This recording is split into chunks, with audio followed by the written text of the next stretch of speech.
Hello, everyone. Welcome to the Redmen TV. Yes, the latest on Florian Wirtz. That is why you're here, and that is why I'm here talking to you. So we know that Liverpool made an improved offer, didn't they, for Florian Wirtz? It was around about £109 million plus add-ons. We seem to be around about 17 million short of buyers' valuation for the playmaker now. Ornstein and Paul Joyce were the ones who'd said that we'd had that second bid of 109 million. The package presented to the German side was worth up to 130 million euros, so it's 16.9 million pounds or 20 million euros short of the asking price. That looks like it has been turned down, but there's no need to panic just yet. Because Bayer are attempting to speak to Liverpool, according to Kicker in Germany, about two of Liverpool's players. So Harvey Elliott being one of them and Jarell Quansah being the other. Now, you may have heard me over the years say that swap deals don't get done very often because of the agents that are involved in them. But if Bayer are interested in two of our players, we're interested in another one of Bayer's players in Florian Wirtz. Maybe we can get this one worked out.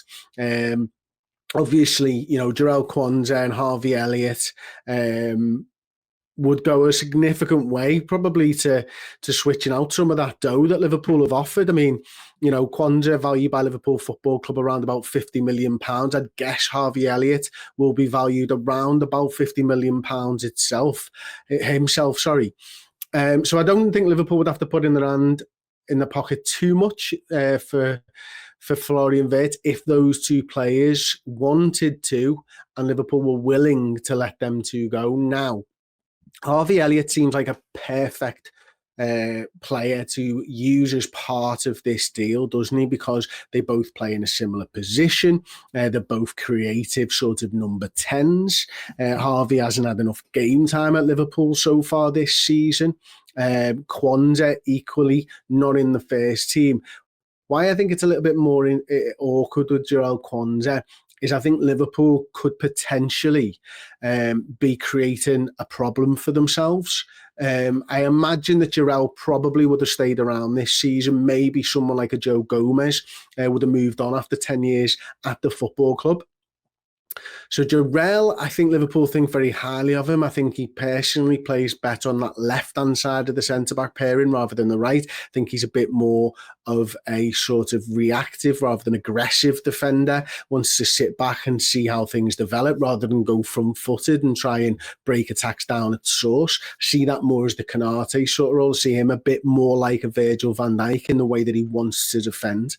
But also, like, why I think it's going to be a problem is I think you need to replace him. I think the likelihood is that Joe Gomez wants to leave after 10 years and not being able to be in the side. He was part of the Premier League winning side back in 1920 when we won it, and hasn't really been able to fight for a first team place. Obviously, injuries and form, to be fair, are probably reasons that Joe hasn't been able to get in there. The emergence and signing of Konate, of course, being another major factor there.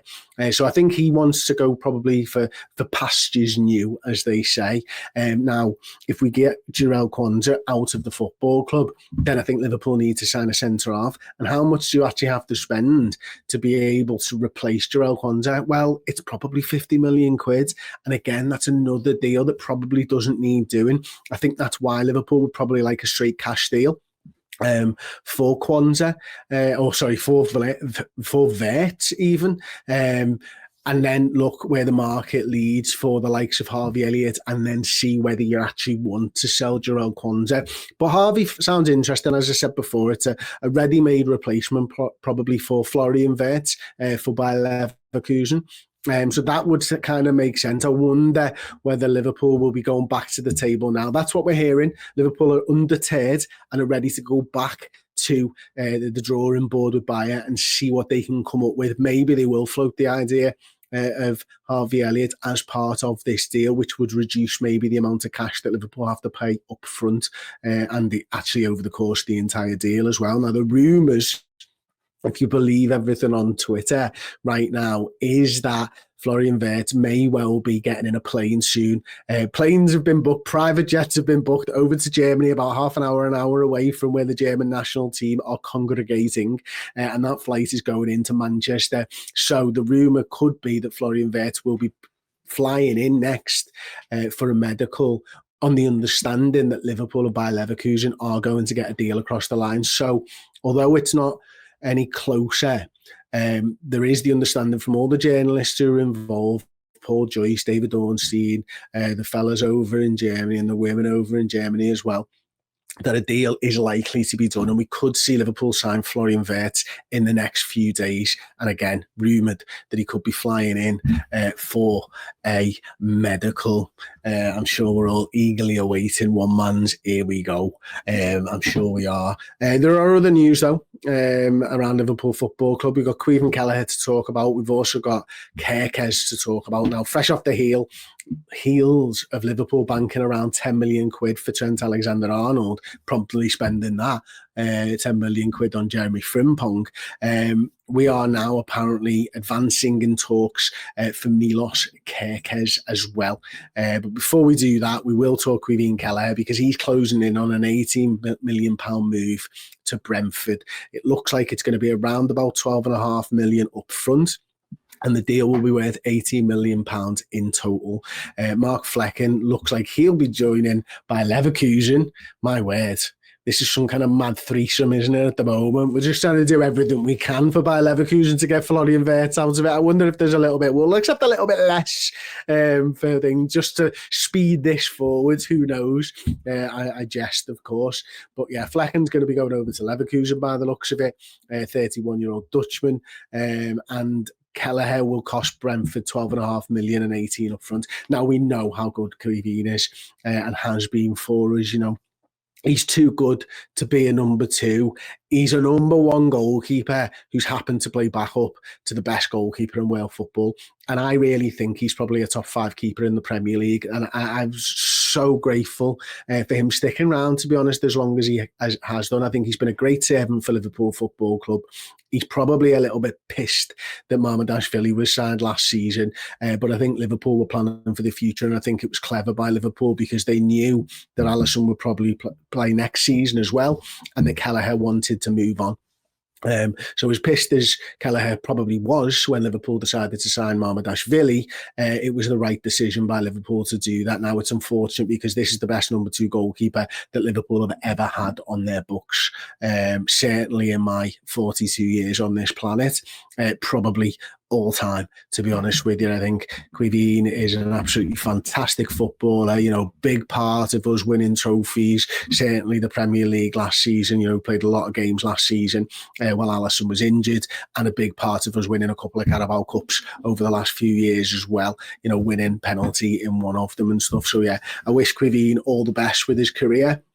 I think Brentford's a good club for him to go and prove himself, but I honestly expect him to be at one of the top clubs in European football over the next few years, because I think the sky is the limit for Kelleher, and I'm really looking forward to seeing what he can do in his career. So yeah, absolutely great servant to the football club, and wish him all the best, and I'm sure you do too. So we move on then. Liverpool are starting the transfer window off brightly, writes the Liverpool Echo, and one area to improve on their agenda is that of left back. Kerkez has admitted to the humbling nature of being linked to with a summer switch to Anfield. Love that. Why wouldn't you? He spoke out on MLSV TV. Of course, something always leaks into the news. I don't know how. At the same time, I think it's normal that if you play well and the team does well, then you get into the news and end up on the front page and everybody talks about you. Okay, guys, everybody has been talking about you. He goes on to say, I see this as fuel that drives me forward. All this doesn't break me, but it doesn't boost my ego either. It teaches me humility and motivates me. So yeah, Liverpool interested in, as according to Sky Sports, there has been no contact made by Liverpool in the week since the Premier League campaign finished, but the likelihood is Sky are getting the feeling that will change in the first week of the summer window actually being open. Contact will be made with Bournemouth Football Club for Kerkez. Now the question then is what happens in Liverpool's left-back room, as it were. Obviously, you've got somebody like an Andrew Robertson who you'd love to keep around for his experience. You've got someone like a Kostas Tsimikas who maybe thinks it's time to move on after never being able to secure that first choice role. I'd love to keep Andrew Robertson around. I really, really would. But would he accept back up? I don't know. Maybe if you put an arm around his shoulder and say, listen, you still get big games for us, lads. We still trust you in the big games. We just want to keep you at 100%. But the problem is, if Kerkez comes in, puts in the type of performances that we all think he's capable of, then is Andrew Robertson actually going to get in to the Liverpool team next season?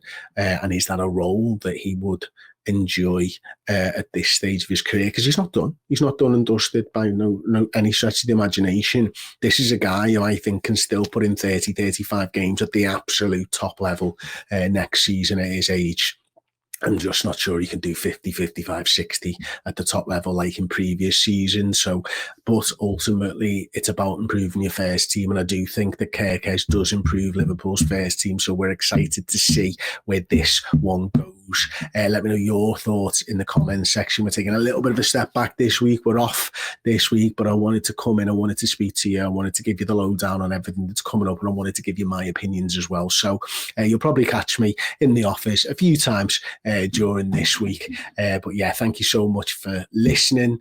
Thank you so much for watching. And don't forget to check out all the summer content over on Redmen Plus right now. Thank you and goodbye.